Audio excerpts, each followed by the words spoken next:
దేశంలో ఎక్కడా లేని విధంగా రాష్ట్రంలో రైతుల సంక్షేమం కోసం ఎన్నో విస్తృతమైన కార్యక్రమాలను చేపడుతోంది వైఎస్ జగన్ ప్రభుత్వం. విత్తనాల సరఫరా నుంచి వ్యవసాయ ఉత్పత్తుల మార్కెటింగ్ వరకు రైతుకు సాయం అందిస్తోంది ప్రభుత్వం. రైతులతో పాటు కౌలు రైతులకు లబ్ధి చేకూర్చేలా ప్రయోగాత్మకంగా ఓ కార్యక్రమాన్ని కోనసీమ జిల్లా కొత్తపేట మండలం అబిడిలో ప్రయోగాత్మకంగా ప్రారంభించింది సర్కార్. ఇంతకీ ఈ పైలట్ ప్రాజెక్టు ఉద్దేశాలేంటి? అది కౌలు రైతులకు ఎలా ఉపయోగపడుతుంది? Watch this. ఉభయ గోదావరి జిల్లాలో పెద్ద సంఖ్యలో చిన్న సన్నకారు రైతులు ఉన్నారు. ప్రభుత్వం అందించే ఎన్నో పథకాలు వీరికి ఉపయోగపడుతున్నాయి. అయితే భూముల్ని కౌలుకు తీసుకుని సాగు చేసే కౌలు రైతులు మాత్రం ఎన్నో సమస్యలను ఎదుర్కొంటున్నారు.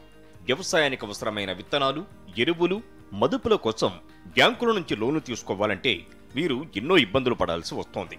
భూమి హక్కుదారుడు నుంచి CCLC పొందాల్సి ఉంటుంది. భూమి మీద హక్కు లేకపోవడంతో కౌలుదారులకు రుణాలు అందడం లేదు. అయితే కౌలు రైతులకు ఎలాంటి షూరిటీ అవసరం లేకుండానే ₹1,00,000 రుణమిచ్చే పథకాన్ని డాక్టర్ బిఆర్ అంబేద్కర్ కోనసీమ జిల్లా కొత్తపేట మండలం అబిడి గ్రామంలో పైలట్ ప్రాజెక్టుగా ప్రారంభించారు జిల్లా కలెక్టర్ హిమాంశు శుక్లా. ఈ పథకం కింద రైతుల్ని ఎలా ఎంపిక చేస్తారు, వారికి బ్యాంకులు ఎలా రుణాలను ఇస్తాయో వివరించారు జిల్లా కలెక్టర్. ఈ పథకం కింద ఇదో పైలట్ ప్రోగ్రామ్ లాంచ్ చేస్తున్నాము. దీంట్లో కౌలు రైతు బ్యాంక్కి అసలు వెళ్ళరు, అక్కడ వెళ్ళడమే అక్కర్లేదు. మీరు మీ గ్రామంలోనే ఉండాలి. మీ విలేజ్ అగ్రికల్చర్ అసిస్టెంట్ మరియు మీ విలేజ్ రెవెన్యూ ఆఫీసర్ ఇద్దరు ఒక గ్రామ సభ పెడతారు. గ్రామ సభ పెట్టినప్పుడు గ్రామంలో ఎంతమంది కౌలు రైతుగా ఉన్నారు దీన్ని లిస్ట్ తయారు చేయడం జరుగుతుంది.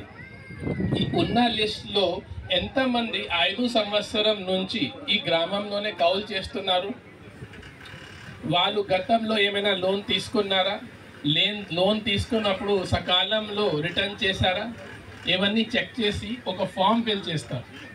ఫామ్ ఫిల్ చేసుకొని వాళ్ళకి ఒక మొబైల్ యాప్ ఇవ్వడం జరిగింది. ఈ మొబైల్ యాప్లో డేటా ఫిల్ చేస్తారు. డేటా నేరుగా మండల్ ఆఫీసర్ దగ్గర వెళ్తుంది, MRO గారి దగ్గర వెళ్తుంది.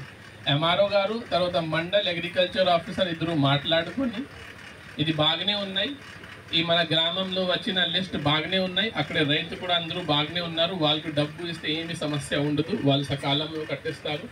ఈ లిస్ట్ని బ్యాంక్ మేనేజర్కి పంపడం జరుగుతుంది. బ్యాంక్ మేనేజర్ ఆ లిస్ట్ని చూసుకొని డైరెక్ట్ అమౌంట్ రిలీజ్ చేసిస్తారు. కౌలు రైతులు ఎదుర్కొంటున్న రుణ సమస్యకు ఈ కొత్త పథకంతో పరిష్కారం దొరికినట్లయిందన్నారు కొత్తపేట ఎమ్మెల్యే జగ్గిరెడ్డి.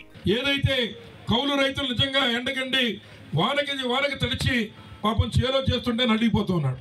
అటువంటి రైతుకి మరి రైతు ఒకవేళ అతనికి కౌలు కార్డు ఇవ్వకపోయినా కనీసం ఆ చేతుల రైతుని గుర్తించి ఈరోజు లోన్ ఇచ్చేటువంటి కార్యక్రమం ఇవాళ మొదట అడుగు చేస్తాం.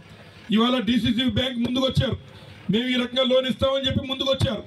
రేపు రాబోయేటువంటి కాలంలో ఇది అన్ని గ్రామాల్లో రేపు తప్పనిసరిగా జగన్మోహన్ గారి దృష్టికి ఈ యొక్క మంచి కార్యక్రమాన్ని తీసుకెళ్ళి మరి మిగిలిన అన్ని చోట్ల కూడా ఈ కార్యక్రమం చేస్తే కౌలు రైతులంతా కూడా సస్యశ్యామలంగా వారు చక్కగా ఎటువంటి వారు గుండెల మీద చేయి వేసుకుని వారు వ్యవసాయం చేసుకుంటారని చెప్పి సందర్భంగా మనం చేస్తూ ఉన్నాం. జిల్లాలోని 10 మండలాల పరిధిలో 10 గ్రామాల్లో ఈ పథకం కింద 376 మంది రైతులను ఎంపిక చేశారు. ఈ రైతులకు ₹1,48,00,000 లోను వచ్చేలా ఏర్పాట్లు చేశారు. పైలట్ ప్రాజెక్టుగా మొదలైన ఈ స్కీమ్ విజయవంతమైతే రాష్ట్రమంతా అమలు చేసేందుకు వీలవుతుందంటున్నారు అధికారులు.